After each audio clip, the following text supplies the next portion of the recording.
नमस्कार बच्चों। आज 12वीं कक्षा की आरोह पुस्तक से जिस कवि को लिया है उनका नाम है गोस्वामी तुलसीदास जी। तो आइए सबसे पहले तुलसीदास जी के बारे में जानते हैं। इनका जन्म 1532 बांदा उत्तर प्रदेश जिले के राजापुर गांव में हुआ माना जाता है। मुख्य रचनाएं हैं रामचरितमानस, विनय पत्रिका, गीतावली, श्री कृष्ण गीतावली, दोहावली, कवितावली एवं रामाज्ञा प्रश्न। इनका निधन 1623 काशी में हुआ। हृदय सिंधुमति सीप समाना, स्वाति सारद कहीं सुजाना, जो बरसे बर बार विचारु, होई कबित मुक्ता मणिचारु, कीरत भनित भूति भल सोई, सुर सरि सम सब कह हित होई।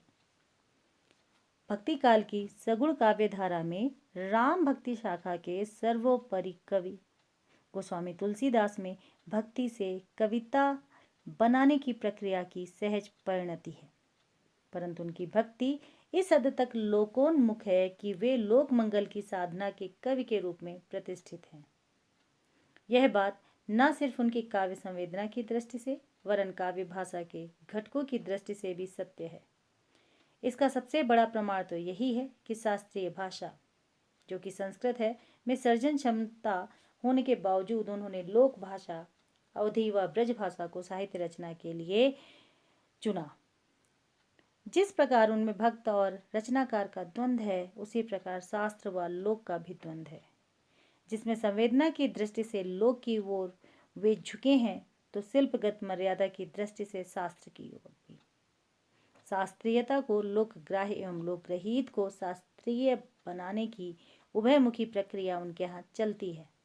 यह तत्व उन्हें विद्वानों तथा जन सामान्य से समान रूप से लोकप्रिय बनाता है। उनकी एक अनन्य विशेषता यह है कि वे दार्शनिक और लौकिक स्तर के नाना द्वंद्वों के चित्रण और उनके समन्वय के कवि हैं। द्वंद्व चित्रण जहाँ सभी विचार भावधारा के लोगों को तुलसी काव्य में अपनी अपनी उपस्थिति का संतोष देता है, तो वहीं समन्वय उनकी ऊपरी विभिन्नता में निहित एक ही मानवीय सूत्र को उपलब्ध कराकर संसार में एकता व शांति का मार्ग प्रशस्त करता है। तुलसीदास की लोक व शास्त्र दोनों में गहरी पैठ है तथा जीवन व जगत के व्यापक अनुभूति और मार्मिक प्रसंगों की उन्हें अचूक समझ भी है।